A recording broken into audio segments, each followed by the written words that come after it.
Coefficient X square coefficient constant తీసుకుంటాం. X square coefficient constant తీసుకుంటే 9 × -2 -18. 18కి factors 1 × 18, 2 × 9, 3 × 6 తీసుకుంటాం. So ప్రోడక్ట్లో minus అంటే ప్లస్ ఇంటూ మైనస్ లేదా మైనస్ ఇంటూ ప్లస్ తీసుకోవాలి. సో దీనికి ప్లస్ దీనికి మైనస్ అంటే ఎక్స్ కోఎఫిషియంట్ చూడాలి. ఎక్స్ కోఎఫిషియంట్ -3 ఉంది. -3 ఉంది కాబట్టి ఖచ్చితంగా లార్జ్ వన్కి మైనస్ పెట్టాలి, స్మాల్ ఫ్యాక్టర్స్కి ప్లస్ పెట్టాల్సి వస్తుంది. నెక్స్ట్ ఇక్కడ ఏమవుతుంది, -18 + 1 యాడ్ చేస్తే మళ్ళీ -3 రావాలి. ఎక్స్ కోఎఫిషియంట్ యాడ్ చేస్తే ఇది రావాలి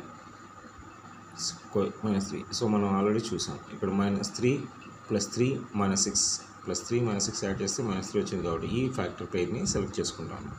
సో దీన్ని -3x ఏం రాస్తామంటే 9x² + 3x - 6x - 2 రాసుకోవాలి. ఇలానే రాసుకోవచ్చు.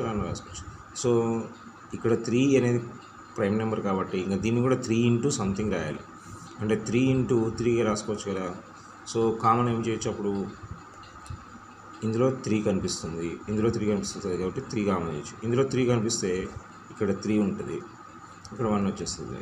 ఎక్స్ కామన్ కనిపిస్తుంది. 3x కామన్ చేస్తే ఇప్పుడు ఇక్కడ 3 3s 9. ఓకే, మరి ఎక్స్ అంటే ఇక్కడ x² ఉంది కాబట్టి ఖచ్చితంగా x² నుంచి x వస్తే x ఉంటుంది.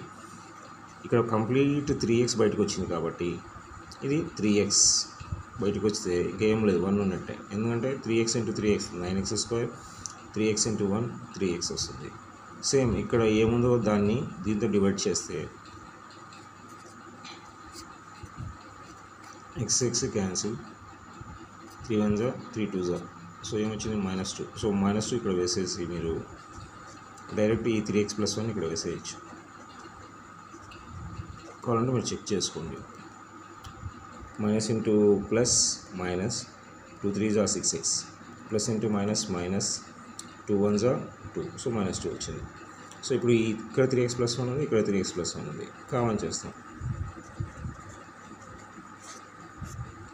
ఇక్కడ ఏం మిగిలింది, 3x -2 మిగిలింది.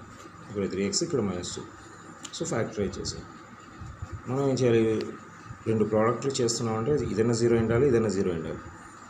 So 3x + 1 = 0 or 3x - 2 = 0.